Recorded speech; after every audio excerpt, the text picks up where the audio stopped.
আফিয়া একক না, আফিয়া ডাবল চরিত্রে অভিনয় করেছে।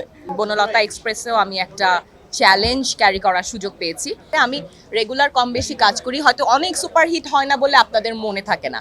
নটিং হিল দেখার পরেও আমার মনে হয়েছিল ও মাই গড, আমি যদি ওই চরিত্রটা করতে পারতাম, that is my dream character, right? So যে কোনো ভালো চরিত্র, ভালো সিনেমা দেখলে একজন অভিনেতা, প্রফেশনাল অভিনেতা হিসেবে প্রথমে এই ক্ষুধাটা তৈরি হয়। তো এরকম ক্ষুধা বারবার আমার তৈরি হয়েছে, অনেক সময় মিটেছে, অনেক সময় মিটেনি, বা সেম ক্ষুধাই মিটতে হবে জরুরি না।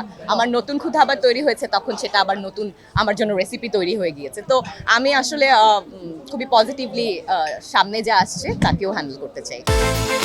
বিকাশ পেমেন্টে 10,000 টাকার বেশি অফার, শপিং চলছে তো। আফিয়া চরিত্রকে বনলতা এক্সপ্রেস চলচ্চিত্রে তানিম নূর কিভাবে দেখাতে চেয়েছেন সেটা আপনারা সিনেমা হলে এসে দেখতে পারবেন। এবং আমি আসলে অনেক ধরনের চরিত্রে কাজ করেছি, লম্বা সময় যেহেতু আমি অভিনয়ের সাথে জড়িত, এটা আমার প্যাশন এবং প্রফেশন। লাকি সেই জায়গা থেকে।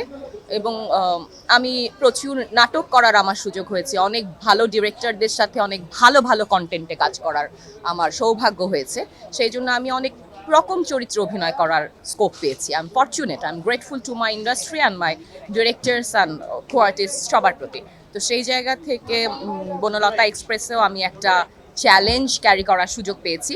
যে চ্যালেঞ্জটা আমি কতখানি আসলে সাকসেসফুলি ক্যারি করতে পেরেছি, আপনারা সবাই সিনেমা হলে এসে সেটা আমাকে নাম্বার দিতে পারবেন। একটা লম্বা সময় পার হয়ে যাওয়ার পরেও আমি আবার এত বিখ্যাত একজন ঔপন্যাসিক, কথা সাহিত্যিক হুমায়ুন আহমেদ স্যারের লেখা উপন্যাসে কাজ করার সুযোগ হয়েছে। সেজন্য আমি পুরো ক্রেডিটটা আসলে দিতে চাই তানিম নূরকে, কারণ this is his call, definitely.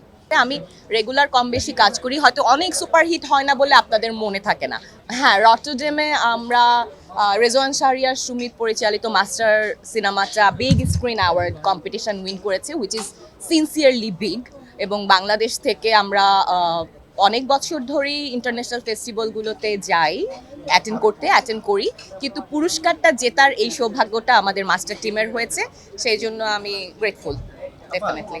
Afia একটু অন্যরকম, আফিয়া ডাবল। আফিয়া একক না, আফিয়া ডাবল চরিত্রে অভিনয় করেছে।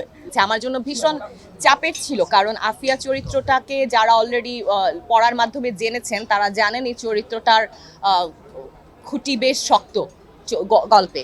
তো সেই গল্পটার জন্যেও আফিয়া চরিত্রটা অনেক জরুরি হয়ে উঠেছে। গল্পটাই একজন ডিরেক্টরের এক্সপ্রেশন, রাইট? আমরা তো আমাদের ক্যামেরার সামনে অভিনেতারা এক্সপ্রেশন দিচ্ছি, ডিরেক্টরের এক্সপ্রেশনটা তার গল্পের মাধ্যমে প্রকাশ হয়। তো এটা এই এক্সপ্রেশন কে কিভাবে তার ইনসাইট প্রকাশ করবেন অ্যাজ এ ডিরেক্টর, এটা একদম তার ব্যক্তিগত জায়গা। তবে তানিম নূরকে আমি সাধুবাদ জানাতে চাই যে এই ধরনের মাল্টিকাস্ট এই গ্যাদারিংটা করার সুযোগ বা তৈরি হয়েছে সিনেমায়, যেটা আমরা কম দেখি। আমরা দর্শক হিসেবেও সেটাকে এনজয় করবে বলে আমার আশাবাদ।